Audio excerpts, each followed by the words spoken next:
Pues vamos con la última charla de la mañana. Y yo, Javier, quería solo aclarar una cosita, que las imágenes del bíceps, que son impresionantes, son súper difíciles de realizar. Entonces, tener paciencia y no os desesperéis porque es una patología apasionante y todos los conceptos, pero la calidad de la exploración, o sea, yo todavía me llegan a urgencia, intento ver y el doctor Lafuente llega, tiene un botón secreto en el ecógrafo que saca todas esas imágenes que son muy difíciles y que siendo sistemáticos, pues se consigue. Pero Y, bueno, yo creo que es importante única y exclusivamente tener claro el concepto de que el corte transversal es fundamental. Todos nos mm, vamos a longitudinal, el corte transversal para sí, diferenciar roturas completas es fundamental y eso nos va a dar una mm, información. Y luego ya hay que tener mano un poco para la rotura parcial, que es donde tenemos la duda. Pero como también tenemos la duda del tratamiento, desde luego lo que no hay duda es que es muy sencillo sí, diagnosticar una rotura completa de una parcial. sí. Y luego a mí también me pasa que, por ejemplo, eh, yo creo que estamos enfatizando mucho el de estudio dinámico y a mí, por ejemplo, me pasa mucho en el hombro que me concentro primero en ver las estructuras y dejo el estudio dinámico para el final, que al final muchas veces es lo más importante y en lo que menos dedicas, porque ya estás pues, cansado, un poco desesperado con la dificultad y bueno, mucha práctica. Y bueno, fenomenal que sea la última charla del tendón de Aquiles porque hay muchos conceptos que ya se han visto y que yo creo que me iba a costar mucho más explicar y con las charlas que habéis visto, yo creo que las vais teniendo. Y el tema de la aponeurosis, que yo hasta que llegué a este curso, para mí era algo, un concepto desconocido, lo veía todos los días y casi ni sabía ni que existía. Entonces, al final, los tendones son estructuras, como habéis visto, son muy especializadas, tanto en su anatomía como en su biología. Y al final su función es conectar un músculo a través de un sistema conectivo para que haga transmitir esa potencia muscular al tendón, o sea, perdón, al hueso, formando un complejo de músculo, hueso y tendón. Y el tendón de Aquiles pues es esto, es un tendón que se forma y se origina a través del tríceps sural, a partir de la musculatura del tríceps sural, y desciende hasta su inserción en el calcáneo. Presenta las siguientes características, que tiene una forma ovoidea y es muy, muy, muy importante, que es un tendón que discurre dentro de un compartimento facial y que desliza en el movimiento dentro de este. Tiene ausencia de vaina sinovial y como veis aquí, y como explica el doctor Pedrez, tiene una disposición rotacional y cada una de las fibras de los componentes del gastrocnemio medial, lateral y sóleo son independientes, contribuyen para formar las tres, el tendón de Aquiles, como veis ahí, y cuando se ha formado lo que llamamos el free tendon, van rotando pero de forma independiente. Es decir, nosotros podemos separar los tres componentes dentro del mismo tendón, que morfológicamente es un tendón único, pero sí que la ecografía nos permite ver esa independencia de los fascículos y cómo rotan para llegar a la inserción del calcáneo. Y esto es verdaderamente increíble y solo con la ecografía somos capaces de ver cómo el sóleo va contribuyendo a formar parte de la aponeurosis gastrocnemia y finalmente formando el tendón de Aquiles. El tendón de Aquiles se vasculariza a través de tres fuentes: la unión miotendinosa, la inserción del calcáneo y por último a través del paratendón, eh, generando una zona hipovascularizada en un punto entre los 2 y 7 centímetros de la inserción, y que es precisamente debido a esta vascularización precaria, porque proviene la mayor parte del flujo en este área de la tibial anterior, donde se producen las roturas. Hablamos de roturas y lo primero que tenemos que saber es que cuando aplicamos una carga lineal a un sistema de aquilio calcáneo plantar de gemelo tendón hueso, hay igual de probabilidad de rotura en el músculo que en el tendón y en el hueso. Sin embargo, en los estudios de laboratorio hay mayor riesgo de rotura a nivel del tendón cuando esta carga es oblicua, en máxima contracción muscular, y la longitud inicial del tendón es corta.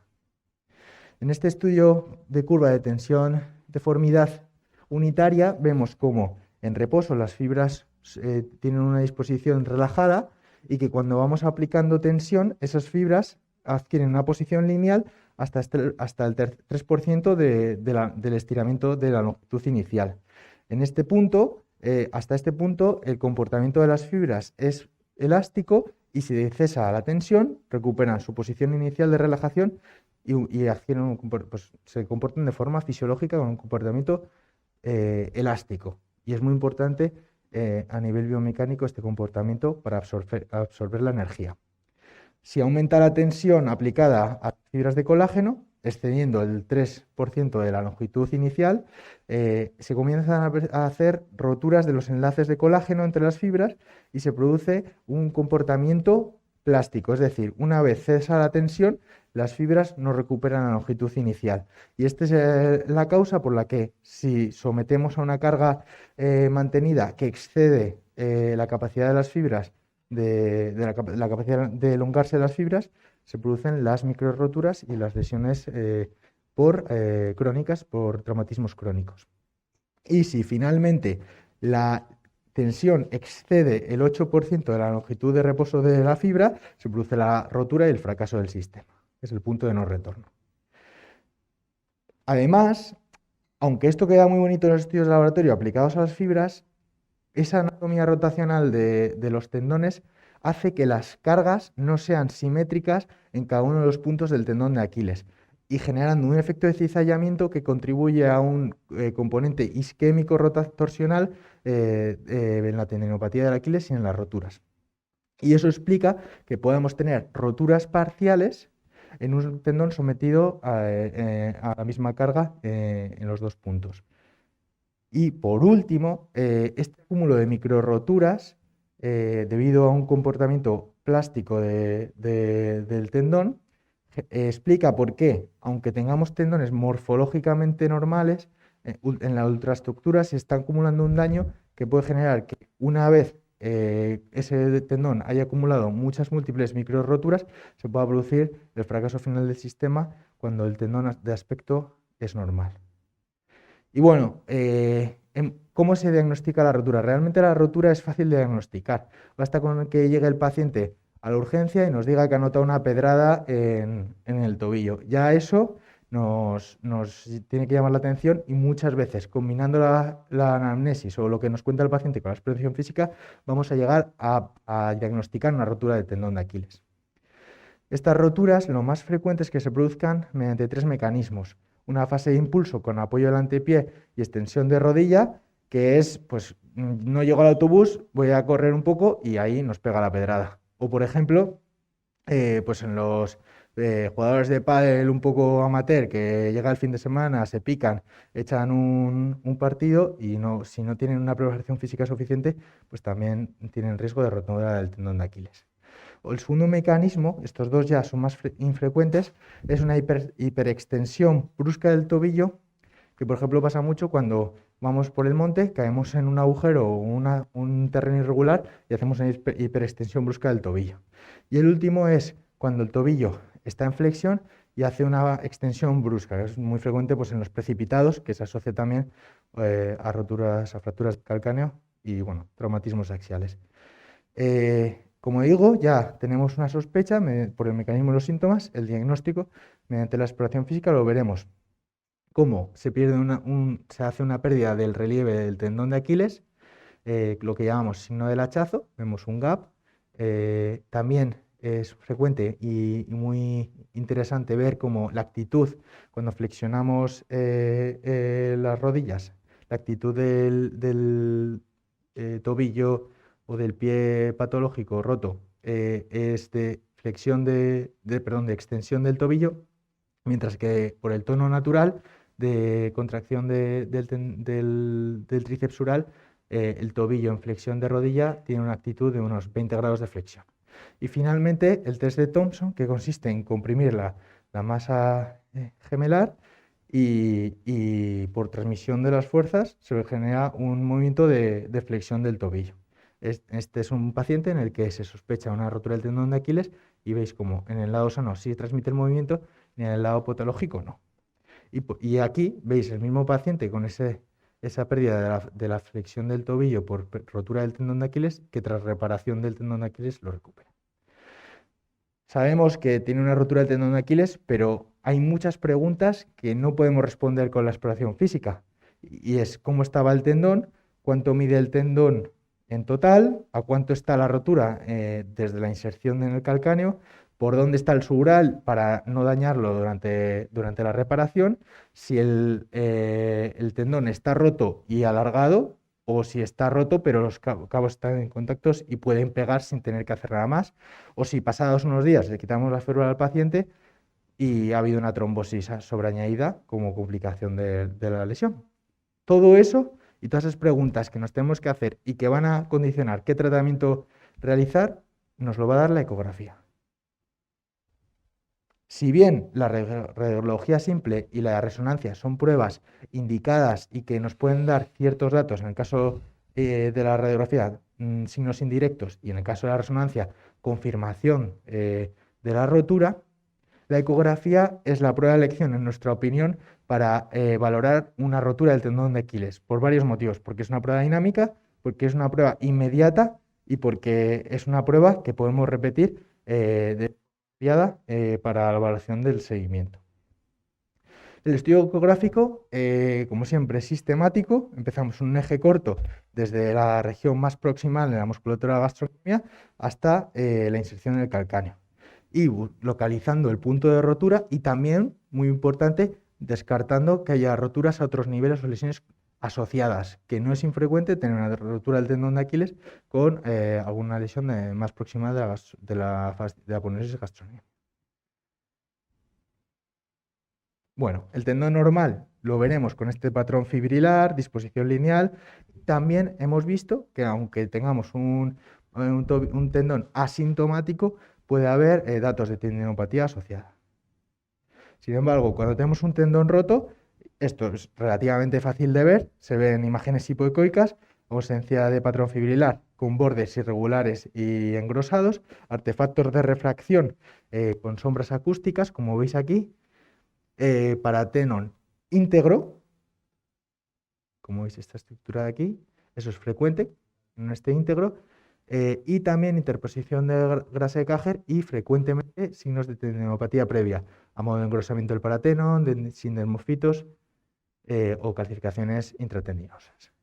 Esto es una cosa una trampa que nos ha puesto el tendón de Aquiles, y es que al nivel medial tenemos otro tendón, que además puede ser una causa de que la maniobra de Thompson transmita el movimiento, es decir, que sea negativa para la rotura. Es el legado plantar.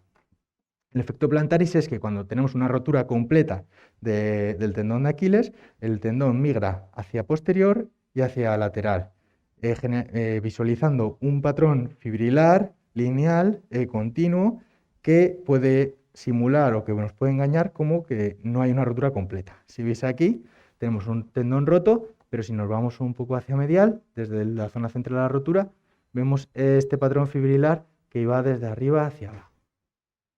Sin embargo, en el estudio dinámico, aquí vemos como el legado plantar también tiene un trayecto ya más tenso, más lineal, pero si nos fuéramos más hacia la lateral, veríamos como los cabos del tendón de Aquiles están rotos. Aquí vemos una imagen que sería este mismo concepto, pero desde la visión del cirujano en quirófano. Otro hallazgo que debemos conocer para valorar y para interpretar las imágenes es que si hay una lesión de la fascia profunda del compartimento posterior, puede haber un paso de la grasa de Cajer al foco de rotura, y que nos generaría esta imagen en la que ya no vemos una imagen hipoecoica separando los cabos tendinosos, sino este tejido de aspecto hiperecoico o isoecoico interpuesto entre los dos cabos tendinosos, que normalmente es grasa de Cajer. Y seguimos con las preguntas, es decir, siempre que se rompe un tendón de Aquiles hay una tendinopatía previa. Algunos autores dicen que sí, que todos los tendones que se rompen tienen que estar antes afectados y lesionados. En este estudio de 152 roturas se vio que que la tendinopatía previa es muy frecuente, pero no siempre aparece, sino que en un 72% de los casos analizados sí la había. Y muy interesante, tampoco se explica por qué, pero tengamos o no tendinopatía, la probabilidad de que hayamos tenido síntomas antes, es decir, un paciente que tiene una rotura del tendón de Aquiles tenga o no tendinopatía, no hay diferencias en cuanto a que haya tenido síntomas previos y tampoco en el resultado. Ahora vamos ya a centrarnos un poco en los tipos de lesiones. Lo primero que podemos visualizar son roturas intrasustanciales, que la vamos a identificar por una lesión intratendinosa anecoica visible en los dos planos. Esto es muy importante. Los artefactos pueden generar imágenes en un plano, pero siempre estamos obligados a esa lesión hipoecoica confirmarla en los dos planos para asegurar que es una rotura parcial, intrasustancial. Y muy frecuentemente vemos como focos de tendinosis asociados a esta lesión hipoecoica. Además, las roturas intrasustanciales muchas veces no se manifiestan y podemos definir como tendinosis, pero si introducimos líquido en los puntos de rotura o focos de tendinosis, vemos como hay áreas de malacia, de degeneración tendinosa tal, que realmente no es un tejido biomecánicamente funcional y que podríamos asimilar a una rotura de las fibras. Empezamos aquí, tendinosis, rotura parcial y finalmente tras una rotura parcial vamos a encontrar una rotura de uno de los componentes son roturas parciales, pero de uno de los componentes ya del tríceps sural. Lo que vamos a ver es un adelgazamiento del tendón con la presión focal en las superficies tendinosas y un aumento de esta distancia cuando hacemos estudio dinámico, es decir, que en extensión de tobillo veremos como esta rotura ya se alarga debido a la retracción del cabo tendinoso en la rotura parcial. Muy importante, una de las mayores secuelas que se produce entre las roturas del tríceps sural, del tendón de Aquiles, es el alargamiento del sistema, que haría una impotencia para ponernos de puntillas y una pérdida de fuerza. Entonces, es muy importante para valorar qué opción de tratamiento debemos realizar en una rotura del tendón de Aquiles, cuánto se ha alargado el tendón debido a la rotura. Y hay muchas técnicas propuestas, pero os traigo esta que ya está validada y que consiste en fijar mediante ecografía dos marcas anatómicas, que es la inserción más distal del gastrocnemio medial y el borde póstero superior del calcáneo. Lo marcamos con el artefacto de las agujas sobre la piel y medimos la distancia entre esta marca proximal y esta marca distal. Y como veis aquí, la diferencia de elongación en este caso es de 2 centímetros en la rotura. La longitud media del tendón es de 15 centímetros, pero tenemos una amplia variación por sexos y por estaturas, variando desde 11 a 26 centímetros. Pero realmente el concepto y lo interesante es que el tendón de Aquiles es una pequeña parte de todo un sistema conectivo que se inicia a nivel proximal con el tríceps sural y ver cómo el sóleo sigue emitiendo fibras muy, muy distales hasta que solo queda el tendón de Aquiles. Y si vemos un poco dónde se producen las roturas, vemos que la mayor parte de las roturas de este sistema se producen a nivel del cuerpo, casi el 87%. Y aquí he hecho un trabajo de investigación porque realmente veías que en los trabajos se decían roturas proximales, roturas distales, roturas en el cuerpo. Pero ¿a qué llamamos proximal, distal, cuerpo? Y no hay ningún consenso. O sea, no hay una definición de un criterio estricto en el que los trabajos puedan diferenciar bien estas diferentes entidades. Sí que en 2013 el Bono publica un trabajo de revisión en el que ellos proponen una clasificación y que para mí ahora mismo es la más clara y la que os voy a contar. Muchos hablan de roturas insercionales, no insercionales, pero sin realmente un criterio muy claro. Del Bueno y Chan lo que hablan es de una rotura en la inserción calcánea, es decir, la huella insertiva del hueso, del tendón en el hueso, una rotura intramuscular, o muchas veces las conocemos como miotendinosa, que es una rotura que se produce a nivel más proximal a las últimas fibras musculares del sóleo. Y luego tendríamos lo que se denomina o denominan el free tendon, que es desde las inserciones más distales del sóleo hasta el borde posterior superior del calcáneo.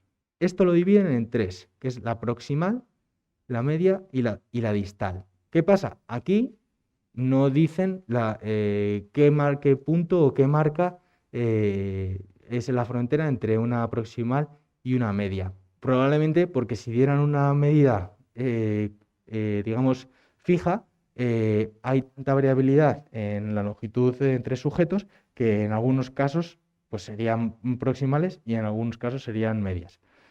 Em, pero sí que me parece interesante esta última parte, que es la preinsercional, que la definen como una rotura del cuerpo, pero a 2 centímetros de la inserción o del borde posterior superior del calcáneo. Y esto es muy importante porque estas son las que consideramos roturas distales y los 2 centímetros nos lo marca el que a menos de 2 centímetros de este punto, o sea, del inicio de la inserción, el conseguir una sutura término-terminal va a ser más difícil y biomecánicamente el tratamiento debe ser diferente.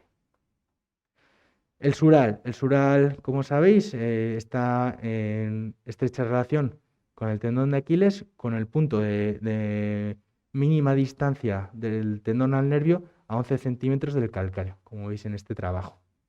El recorrido es muy variable y precisamente debido a esta variabilidad, hay 3 variaciones descritas en este trabajo, es muy importante mapearlo y localizarlo para no dañarlo, porque es una de las principales complicaciones de la cirugía. Y aquí la ecografía juega un papel fundamental para identificar qué variación en el recorrido exactamente tiene el paciente y marcarlo para no lesionarlo. La distancia del sural al tendón de Aquiles es menor en ancianos, mujeres y pacientes de estatura baja. Por lo tanto, en este subgrupo, sobre todo, tendremos que tener cuidado de este peligro que es el nervio sural. Y por último, la pregunta, digamos, del millón o la pregunta que tenemos que responder para saber qué tratamiento aplicar es si hay contacto o no de los cabos en la rotura. Clásicamente, de nuevo, se ha dicho que lo ideal es que haya un contacto al menos de 1 milímetro cuando tenemos el pie en equino y que si el contacto es menor o la distancia es mayor de 5 milímetros de separación, el tratamiento conservador va a ir mal. Pero esto, como siempre, es algo que hemos ido heredando o contándonos unos a otros sin ninguna base o ningún trabajo que lo apoye. Es un consenso establecido por una convención. Pero esta es la diapositiva o la parte más importante de la charla. Nosotros, mediante la ecografía, somos capaces de esas dos marcas que eran un poco por convención, mm, s- diferenciarlas más, es decir, aumentar más las variables pronósticas que nos aporta la ecografía y poder definir más tipos de roturas y el mejor tratamiento para cada una de ellas. AMLAN define esta clasificación que no solo tiene un valor descriptivo, sino también pronóstico. Y lo que valora es la localización, el contacto de los tendones a 20 grados de flexión de tobillo y el contenido entre los cabos. Como veis, lo que hace es lo siguiente. Primero hace un estudio en neutro, luego coloca el tobillo a 20 grados de flexión y aquí los cabos se aponen, se juntan, ¿vale? Y hace 2 mediciones. Hace una medición a nivel de la rotura en el punto de menor contacto. Es en el cross sectional, o sea, la sección de axial del punto de menor espesor de la rotura y mide el área de tendón, ¿vale? Y luego hace otra sección a nivel distal en el punto de mayor grosor del tendón y mide el área que corresponde a tejido tendinoso. Establece un coeficiente de adaptación y en función de eso define una clasificación. La filosofía de esto es, bueno, primero es una clasificación que se puede aplicar en la mayoría de las roturas agudas y que la filosofía es, si nosotros conseguimos, mediante los 20 grados de flexión y una inmovilización, mantener un buen contacto entre los cabos, las probabilidades de que ese tendón cicatrice y que no se elongue son altas. Por lo tanto, ahí el tratamiento conservador tendría un papel importante. O sea, no solo es la distancia entre los cabos, porque podemos tener dos fibras pegadas y el resto del tendón separado, sino el volumen o el coeficiente de adaptación de un cabo sobre otro, que nos hablaría de la calidad de la reparación, es decir, de mucho tendón cicatrizado o poco tendón. El tipo 1, que es buen contacto, es cuando el coeficiente de adaptación es mayor del 70%. Como veis aquí, estudio dinámico, fundamental. Colocamos el tobillo a 20 grados de flexión, hacemos dos cortes y ahí el coeficiente, veis, está completamente adaptado. Un tendón sobre otro, si eso lo dejamos inmovilizado, pegará y no estará cortado, o sea, y irá bien con un tratamiento conservador. El tipo 2, contacto parcial, pues cuando el tendón está entre 30 y 70% de adaptación. Aquí, el tipo 2A lo que establece son dos subgrupos, en función de, además del coeficiente de adaptación, del contenido que haya. Si hay un contenido hipoecoico líquido, que no es un contenido de hematoma, la probabilidad o el ambiente de reparación es peor y por eso le da peor pronóstico. Como veis aquí, este cabo que está separado al realizar la flexión del tobillo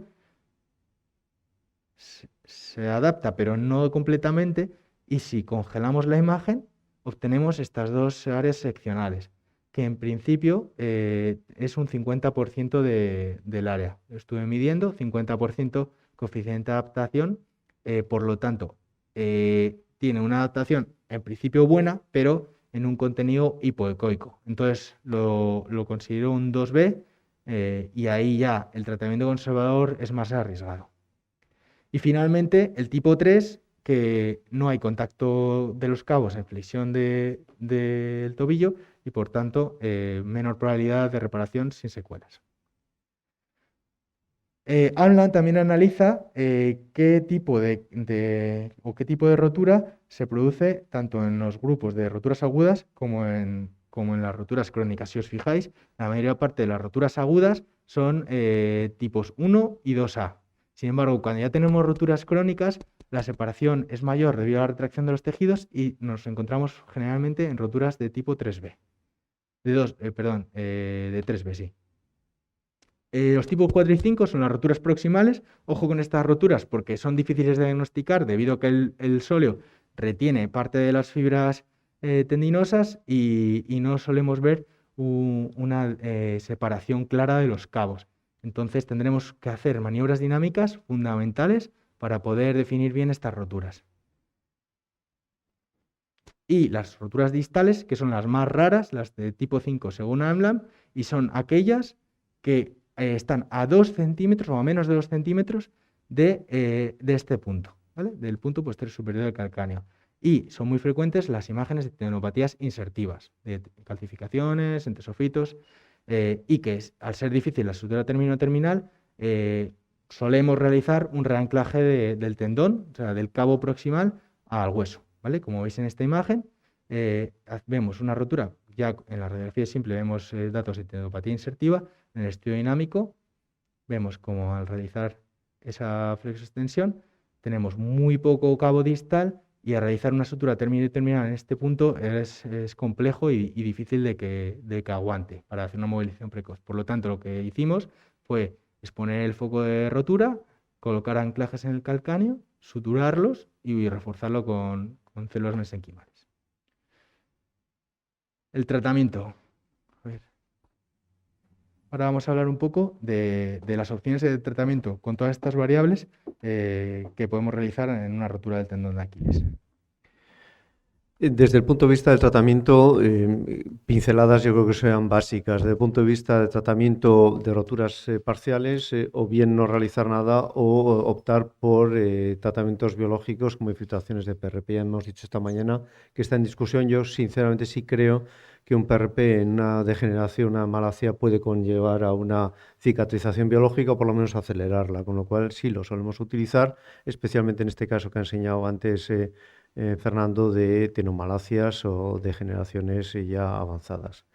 Roturas parciales. Aquí esta imagen es bonita en el sentido de que se ve y el efecto rotacional se ve muy claro. Es decir, vemos una imagen inferior lineal que parece que mantiene un patrón fibrilar, mientras que la parte superior es hipoecogénica y que además se rompe a nivel distal. Es decir, una rotura parcial de este volumen y de este tamaño a nivel distal, si tendemos por hacer una reparación directa, en estos casos vemos las imágenes quirúrgicas, tendemos a hacer una sutura desde el punto de vista distal. Ya vemos esta rotura con la degeneración en dos planos que se produce en el propio tendón. Un muñón tendinoso, mientras que la parte profunda, pues efecto rotacional, una de las dos partes del tendón está claramente afectada y se sutura.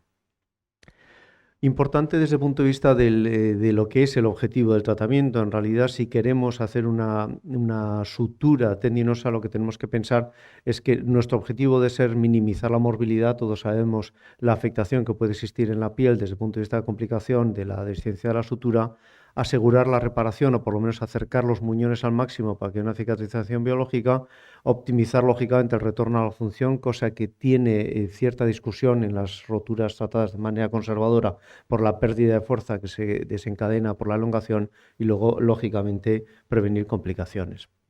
Desde el punto de vista del aspecto anatómico, lo más importante es este concepto que es importante, sobre todo cuando se hacen suturas percutáneas, del tendón deslizando dentro de un compartimento. Hay muchas veces que estamos haciendo suturas percutáneas donde lo que estamos haciendo es transfisiar precisamente y unir el peritendón, o mejor dicho, el compartimento facial, la fascia profunda, al propio tendón. Y lo que estamos haciendo es pegar ambas estructuras que no están pensadas para que estén pegadas, sino para que deslice una dentro de la otra, ¿no?, en un compartimento cerrado.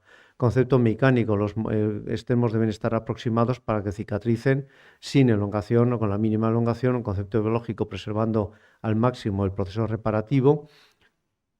Y dentro del tratamiento pues existen múltiples modelos, también muy en discusión actualmente, y es decir, hay tendencias más a tratamientos conservadores, más a tratamientos quirúrgicos. ¿Cuál es el mejor? Pues realmente probablemente ninguno lo sea y todos lo sean, es decir, en función de la indicación.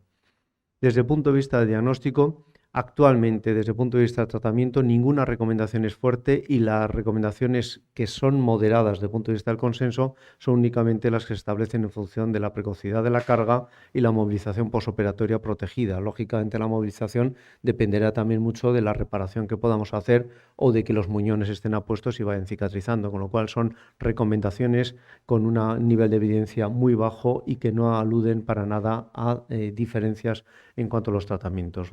Cual puede concluir que la evidencia actual es que realmente no hay evidencia y que cada maestrillo en estos momentos está haciendo lo que mejor sabe, cosa que siempre es peligrosa en medicina. Desde el punto de vista de las complicaciones, los tratamientos no quirúrgicos están más asociados a la reruptura. Desde el punto de vista complicativo, yo creo que habría que añadir aquí el problema que se plantea de la pérdida de fuerza y la atrofia muscular secundaria a la propia elongación tendinosa. Y los tratamientos quirúrgicos, lógicamente, a las complicaciones derivadas de la herida, porque la cicatrización se asegura en un porcentaje mayor. Ya vemos que las roturas son únicamente de una tercera parte. Lo que demuestra es que al realizar esta revisión, siempre hemos dicho que los tratamientos conservadores tienen menos complicaciones, pero más tasa de roturas. Actualmente los tratamientos todos están mejorando mucho y estas diferencias cada vez se van acortando. Lo que actualmente hemos podido analizar es que los últimos metaanálisis dicen que el tratamiento conservador sí que tiene mayores tasas de re-rotura, pero sin embargo los tratamientos funcionales de ambas técnicas son similares. Este trabajo, publicado en 2017, vino sucedido en la misma revista por un nuevo metaanálisis un año después, en la que ya decían que no, que la tasa de roturas era la misma, que las roturas, la única diferencia que era que cuando no operábamos eran más altas que si operábamos, que se producían más a nivel de la sutura, y que el riesgo de rotura era similar si se producía una movilización precoz. Realmente, y esto viene muy bien porque Carles también se lo ha revisado y ahora mismo la evidencia está muy sesgada por las diferentes publicaciones y realmente estos dos metaanálisis analizan los mismos trabajos. O sea que realmente aquí hay un problema de base. Finalmente, este último trabajo, también de un metaanálisis de roturas de tratamiento quirúrgico contra conservador, dice que hay un poco de menos tasas de roturas en el tratamiento quirúrgico, pero que las diferencias son muy pequeñas y que si la movilización precoz se produce en el tratamiento conservador, no hay diferencias en cuanto a roturas. A largo plazo, ya quitando las roturas, a 13 años se ve que tampoco hay diferencias entre cirugía y tratamiento ortopédico. Y por último, si comparamos la cirugía abierta con la cirugía mínimamente invasiva, sí que vemos que obtenemos los mismos resultados objetivos, pero que los pacientes recomendarían más, o sea, resultados subjetivos, la técnica percutánea y que además hay menos complicaciones. Por último, los PRPs, en este ensayo clínico randomizado de PRP contra placebo, no han demostrado efecto en las técnicas de reparación. Y la conclusión que sacamos es que no hay muchas diferencias o la evidencia es pobre y, y esto pensamos que muchas veces se debe a que lo único que comparamos son grupos de la misma rotura, rotura completa, aleatorizando a cirugía y conservador. Sin embargo, todos los trabajos, pese a que AMLAN publicó su estudio casi hace 10 años, no aplican variables diferenciadoras de las roturas. Entonces, están cayendo los mismos grupos de pacientes a un lado que a otro. La ecografía aporta nuevas variables pronósticas que ayudan a la toma de decisiones y probablemente seamos capaces de estratificar mucho más lo que es una rotura completa y los diferentes subtipos y aplicar un tratamiento conservador o quirúrgico con mejores resultados para cada uno de ellos. Este es un protocolo de ensayo clínico publicado este año en la que ya sí que proponen una estratificación o una randomización, la aleatorización en un grupo u otro en función de variables ecográficas. Hacen un primer estudio ecográfico en pacientes con roturas completas en la que analizan el contacto de los cabos. Si es menos de un 25%, consideran discencia y directamente lo estratifican en el tratamiento quirúrgico. Si hay un contacto mayor del 25% de los cabos, lo que analizan es la elongación. Mediante la medición de la técnica que hemos visto validada, definen si la elongación de la rotura es mayor del 7%. Establece este 7% porque también se ha demostrado que en el momento agudo una elongación mayor del 7% se convertirá en más de un 10% al año, que eso sí definirá un peor resultado funcional tras la cicatrización del tendón. Y es por esto que ahí en ese caso volveríamos a hacer un tratamiento quirúrgico aunque haya un contacto importante en los cabos. Y esta es la tendencia y un poco en lo que avanza la medicina, pero que todavía la ecografía tiene mucho que decir para poder dar más luz al tratamiento de esta patología. Bien, ejemplos de lo que estamos haciendo. La aumentación ya hemos comentado desde el punto de vista biológico en casos de roturas con tratamiento conservador. Si le hacemos generalmente en forma suplementaria la infiltración de PRPs, generalmente una por semana, buscando esa fibrosis en el propio foco. Desde el punto de vista del sural, ya hemos comentado también la importancia que tiene, perdón, esta imagen sí, es la misma exactamente a las 3 semanas. Las 4 semanas valoramos ecográficamente la continuidad y a los pocos días de retirada del yeso es cuando se producen generalmente las rerupturas en función de la alteración. Y esto es uno de los elementos que comentaba, ¿no? Que no se habla tanto como complicación y para mí es la complicación probablemente más importante, que es la atrofia secundaria, la elongación tendinosa en el tratamiento conservador. Esto habría que hacer pruebas funcionales porque realmente yo creo que es la mayor complicación del tratamiento conservador es la pérdida de fuerza y la atrofia muscular por la elongación. Desde el punto de vista de vamos a adelantar, técnicas desde el punto de vista de suturas. Estas son las modificaciones con el paso de los años. Ya vemos que al principio eran técnicas enormemente agresivas que lo que posteriormente se vio es que realmente tenían riesgos superiores. Se hablaba sobre todo desde el punto de vista de la técnica quirúrgica que debería ser con un cierre por capas y especialmente haciendo hincapié en la fasciotomía del comportamiento posterior para evitar que hubiera un aumento de presión y con ello una dehiscencia de sutura, que es probablemente el elemento más importante. Desde el punto de vista de recomendaciones, ya hemos comentado que prácticamente la recomendación de evidencia más importante es la movilización precoz y la ortesis protectora, con lo cual realmente poca evidencia dentro de la evidencia. El protocolo posoperatorio tampoco tiene mayor relevancia desde el punto de vista, lógicamente, de lo que estamos haciendo todos. Esto sí es importante. Carmon hizo un estudio desde el punto de vista posoperatorio en los tratamientos mínimamente invasivos y vio que las diferencias se producían en cuanto a que los tratamientos mínimamente invasivos tenían mayor ratios de roturas y lesión del nervio sural, pero menor estancia, lógicamente, y menores complicaciones. Desde el punto de vista funcional, la mayor desventaja es que no puede asegurar la posición de los muñones, que es lo que la ecografía realmente nos va a aportar en el posoperatorio y en el control operatorio de este tipo de pacientes. Con lo cual los resultados aludían a un resultado desde el punto de vista muy bueno en cuanto al resultado funcional, siempre que no se produjera las complicaciones que se podían derivar desde el punto de vista de las lesiones del nervio sural. Uno de los elementos más importantes es el control del nervio sural en la propia intervención para que los resultados funcionales se mantengan muy buenos y la cirugía abierta con resultados muy buenos y con un riesgo ya mucho mayor desde el punto de vista de complicación de la herida, como es lógico.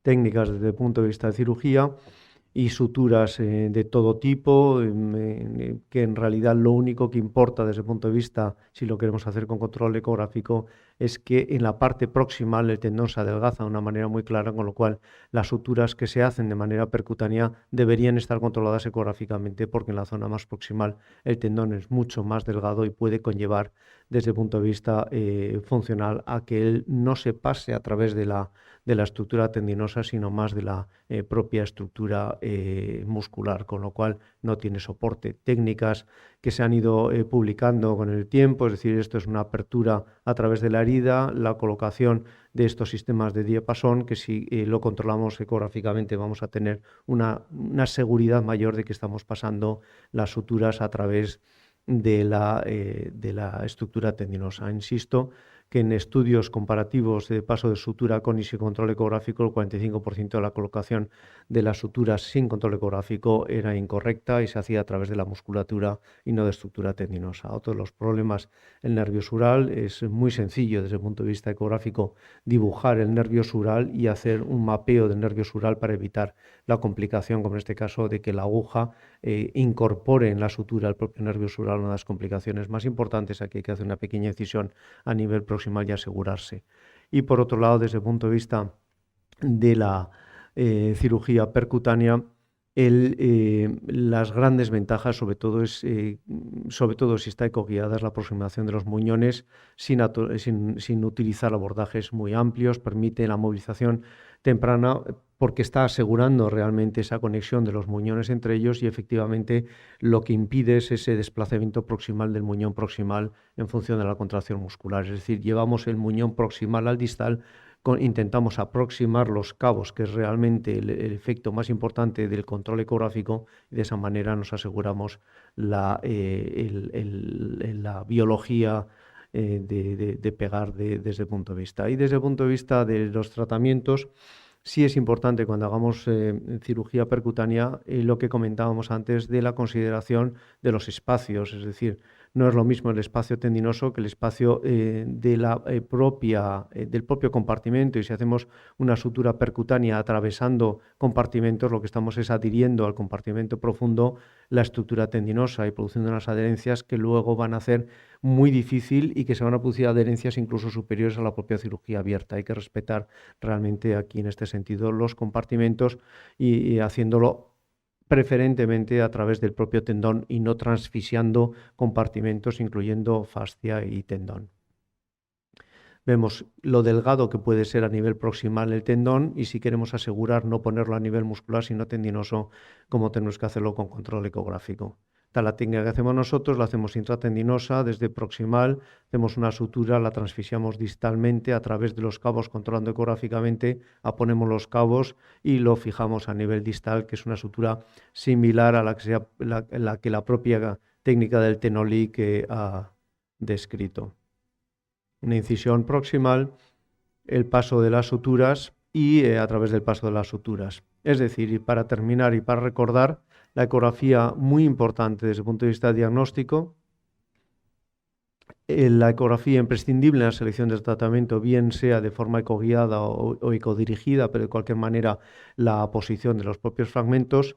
Si hacemos infiltraciones y punciones tendinosas o paratendinosas, muy importante también asegurar el control ecográfico para localización de la zona objetivo, especialmente evitar infiltraciones intratendinosas de esteroides.